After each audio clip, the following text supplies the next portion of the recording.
Good afternoon, morning or evening, whenever you are watching this video. I am Damien of the Virtual Pub Project, but you probably already knew that.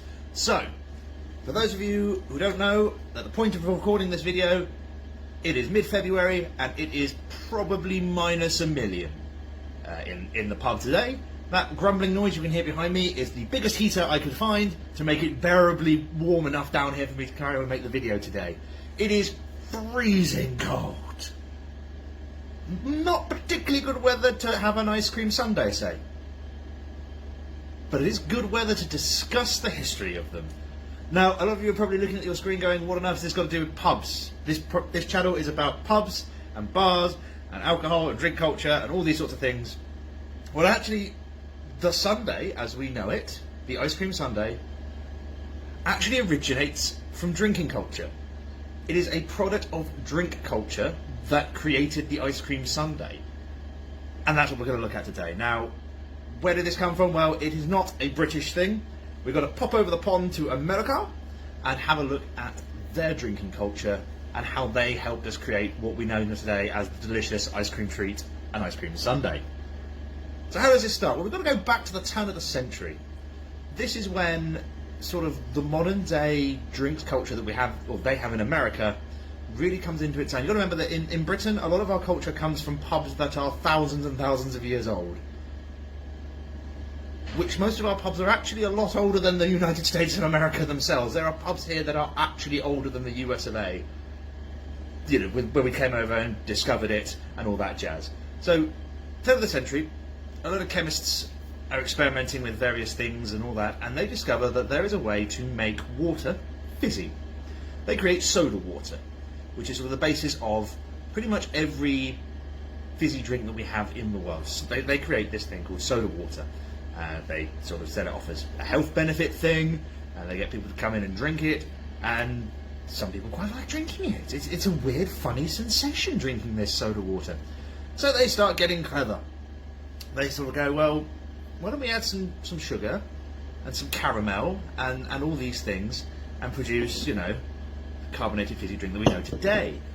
And they also do things that they make root beer, and they flavour it with lemon and limes and all these sorts of things, and they make all these wonderful soda-based concoctions that people quite enjoy drinking.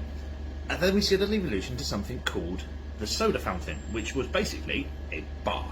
You would go in and everyone would meet round and have a soda drink, and you would go to a bar and you go, oh, I fancy having the X, Y, and Z. You know, everywhere we could have different versions of the drinks that they were making. Obviously, the popular ones, the things like your Coca-Cola, your Dr. Pepper, all of these things grew and became big known brands that we have today. But at the time, you know, you would come into your soda fountain and you would go, oh, I fancy, let's have that one with the caramel in it, or that one there, which has got the lemon extract in. I quite fancy having some of that. And you know, you'd meet with the guys after a hard day at the rat race, which was obviously the commute to work and back. For those of you who don't know what the word rat race means, and you would enjoy a delicious root beer or fizzy beverage of some description. Now, when you were there, obviously successful businesses are always adapting and evolving. So when you were at your soda fountain enjoying your delicious beverage, the chap behind the counter would look up to you and go, do you want to harden that up? Meaning, would you like me to put some hard liquor in there?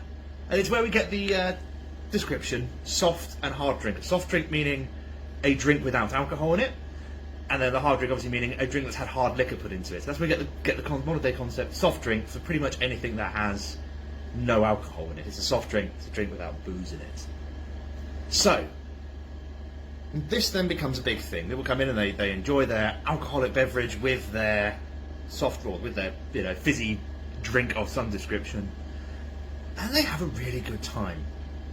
Unfortunately, some states don't really like this, so they pass a law that states on a Sunday it is illegal to sell fizzy drinks. It's just absolutely illegal because they know that people are coming to these things. You know, they're having their drink with hard liquor put in it, and even worse, you know, there's situations of people coming in. Oh, I'll just have a root beer, please. and your mate's going up and going, yeah, you better harden that up for him, and then suddenly John's paralytic and didn't realise he was drinking alcohol, and it's a disaster, so we've got to do something about it. So they banned the sale of carbonated fizzy drinks on a Sunday. Now, these soda fountain owners, being ingenious chaps, go, well, what we're doing is we're taking these sugary syrups and putting them in the drink and mixing it up.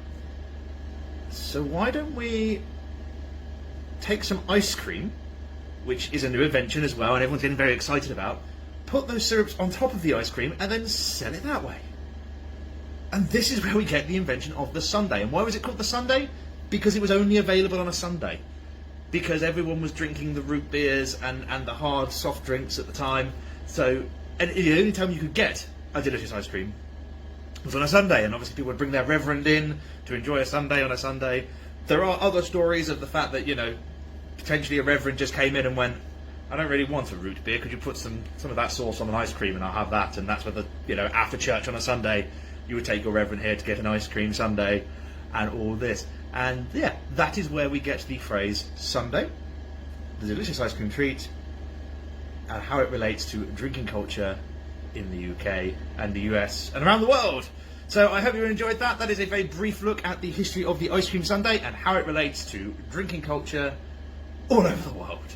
As always, I have been Damien. Check out that coffee link as it helps us keep making these videos and also keep the pub going whilst we are in this horrendous lockdown that we are having at the UK at the moment. Other than that, thank you very much. See you soon.